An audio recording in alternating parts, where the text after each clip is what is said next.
What up, y'all? Welcome to another episode of What's in the Box Track. You know what? Let me change the look for the video. How about I'll take the beanie off or take the hoodie off. There we go. Right? We good? All right, check it out. What's in the Box Track. Like I said, the last video, which came out about an hour ago, the Warriors game, we are now going to discuss the Dallas game. Exciting game on Sunday, man. I hope you guys all enjoyed it as much as I did. I had a feeling the Lakers would come back and make a game of it, as all NBA teams do, not just because they're the Lakers, but yeah, winning was, I mean, you hate to lose hope as a fan, but you're like, yo, that's a pretty crazy win. So this is not the first time the Lakers have done this season. So I got to start off all the videos like this because we like this to do this thing where we disparage players, and I kind of don't like it. I don't know. It's just my thing. Sorry. But the Lakers have done this before, right? They broke franchise record earlier this year by coming back on the Portland Trail Blazers when they were down 25. The Lakers beat that by 2 points this time. New team, old team. I don't see a ton of difference with the exception of length. I'm just telling y'all the truth. Telling y'all what I see. Depth, sure. I'll buy depth and length. But this idea that there's this incredibly different talent or whatever, the turnovers are still high. The three-point shooting is not immaculate by any stretch of the imagination. There's still a lot. This is pretty much the same for this team. They're going to have to dominate points in the paint and use their length defensively and their depth to continue to hold teams at bay while they, keep the scoring going, keep the pace going.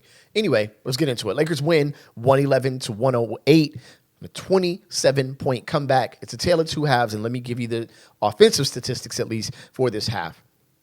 For the first half. The Lakers only shot 32% on a total of 50 shots in the first half, right? 14% on 21 threes. That is bad. Now, you can't blame Patrick Beverley. You can't blame Russell Westbrook. Can't blame anybody for those. That's just bad three-point shooting. Neither players on the team anymore, so the bad three-point shooting on Sunday was neither one of their fault. It's just a matter of talent you have on the squad and their ability to hit the shots when guarded or unguarded. They were completely crowding and shading Malik Beasley. They were not going to let him get off. And to be honest with you, that 6 minutes that Lonnie Walker played on the floor had to be hell for him offensively because they wasn't letting him move either. Everyone else, they got to move around a little bit. Now, the Mavericks, on the other hand, 52% in the first half. From three, they on 23 attempts, they shot about 48%. They were 52% from three on 23 attempts. And they shot 48% overall on a total of 46 shots. Excuse all of the stuff I said prior. 52% from three on 23 attempts in the first half had them up at one point by 27 and up by 14 at the half as the Lakers kind of start to make a comeback at the end of the second. Now, I loathe three-point shooting in the NBA under these circumstances. I'm not an old head, grumpy old man type dude just like, oh, don't shoot no threes. I'm not saying that. What I'm saying is when you have a lead, there's a way you play the game. There's a reason why games where teams have big leads are boring because they should be. You should be attacking the basket. You should be controlling the pace. The game should be slow, agonizing. One team rushes down and tries to score. You just casually come back. You dribble the ball. You hang out. You move it around. You get an open shot or a foul under the basket. It's just completely discouraging to the other team. It just makes it so much harder. But if you're going to come up and gun threes and give the other team a chance to run out and defend you much easier, then you deserve to lose the game. So listen, the second half, the Lakers shot 55% overall. And they still didn't shoot great from three. They shot 23%, but they only took 13 of them. Right? Everything else was in the paint. We'll get to that in a minute. The Mavs, on the other hand, man, they had a big lead and they kept the threes. They shot 36% overall, but 30% from three on 26 more threes. Matter of fact, the Lakers shot 97 shots. I like that. The Mavs shot 93 shots, but 49 of their shots were three-pointers. It just doesn't make any sense when you have a lead like that and you have a monster, just an evil creature like Luka on the floor who can get anywhere he wants. I just don't get it. The Lakers the Lakers 34 threes overall, a total of just 17% from three. Again, Russell Westbrook didn't shoot none of those threes, and neither did Patrick Beverley. That's your squad you got right now. The Lakers are still going to have to win by the same formula. No matter how good you feel about them, they have to win by the same formula. On the other hand, the Mavericks shot 41% overall, which is an excellent three-point shooting percentage, but a horrible shooting percentage overall. And you know what?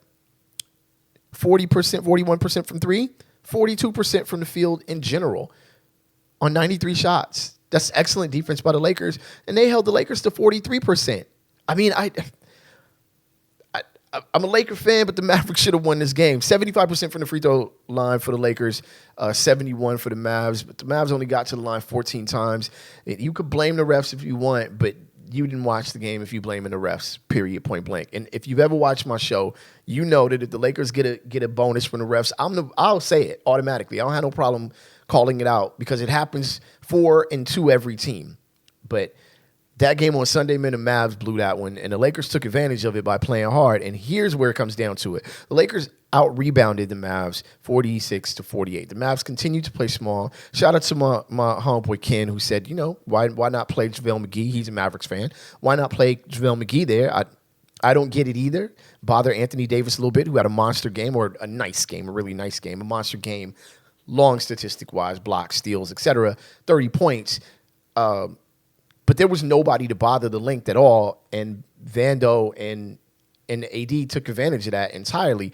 56-48, plus 8 in rebounds, plus 6 in offensive rebounds, leading them to 18 second-chance points over the Mavericks' 10. Again, you didn't play this game slow enough, methodically enough, boring enough, take the team out of the game. Oh, my God, we scored 4 points. No big deal. We come down. We get an and one. Just like that. Whatever. Y'all already bored with this show. I know it already. 25 assists on 42 makes. That's good. That's okay for the Lakers. 21 on 39 makes for the Mavs. I feel like it should be better when you have players like Luka and Kyrie, but, forgive me.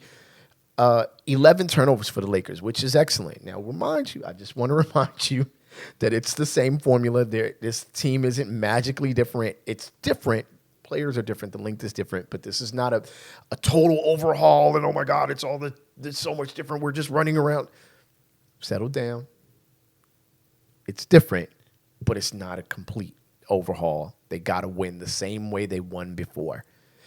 They only gave up 9 points off of those 11 turnovers while taking 20 points from the 17 turnovers that the Mavericks had. Excellent. But here's where the rubber meets the road. 24-19 fast break points, but let's get to where the rubber meets the road. The Lakers, points in the paint, 62-32. This sounds more like a Dallas show than a Lakers show, right? How sway? How? How do you even allow a team to beat you in points in the paint when you're up by 27 points at some point?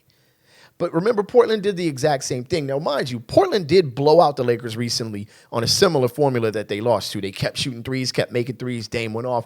Murder, death, kill. Shout out to Dame. Murdered us that night. But that is not going to work most nights. Just keep it real. That's not going to work most nights. When the Clippers beat the Lakers, they shot like 60-something% from three.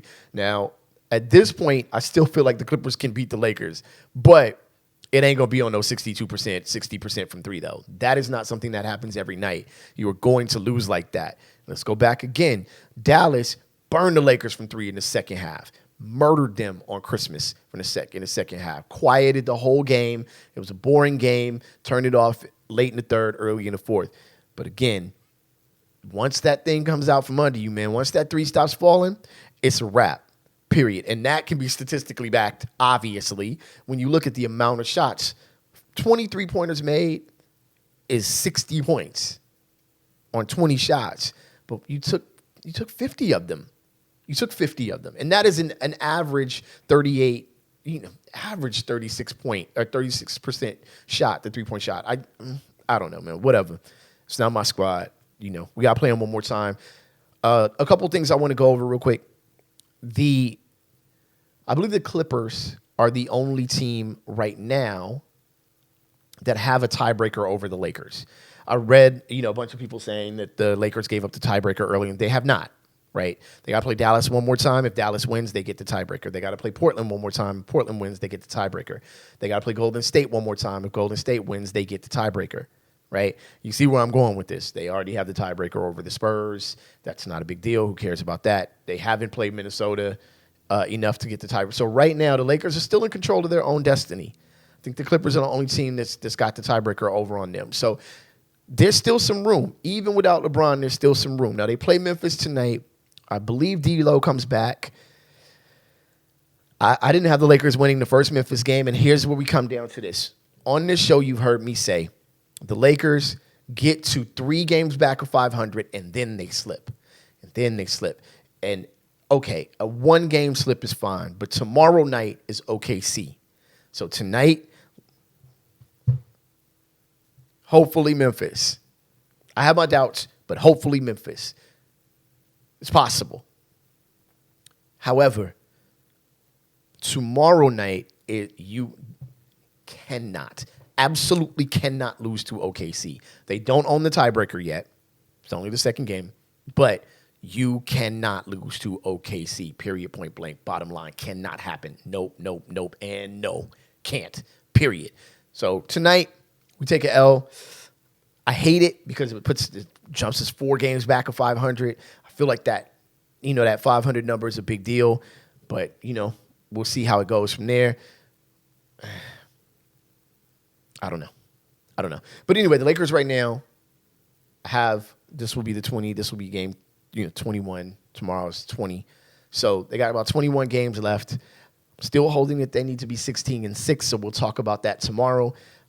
When I counted them from 23 games, I'm still holding them that they got to be 16-6. It's getting rough, getting a little hectic, but we'll see how this goes. I believe the Lakers can do it. I think that I didn't say 16-6, by the way. I said when they had 30 games left. I can't remember. I'll go back and check the episode to make sure I give you guys some confirmation. But I said they had to win 18 games.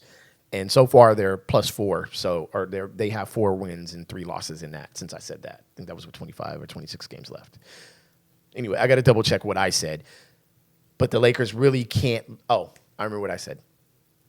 They had to go 20-10 from 30 games, right? I said they had to go 20-10 when they had 30 games left, right? They were at a point where they needed 18-6. I'm sorry to do all this in front of y'all because I know this is whack, super whack. The video, but regardless, they got to go 20-10. So we'll count the math up on the next show because I'm not going to do this right here in front of y'all.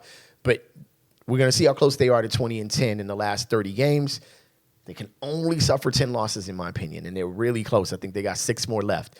So let's see how this goes. Memphis tonight, excellent win against the Mavericks. Again, not the best of the season, in my opinion. I still think that Portland comeback was really nice, but I guess they would match evenly. But the biggest win this season to me was the non-AD, non-LeBron team beating Miami because that was definitely supposed to be an L without any question.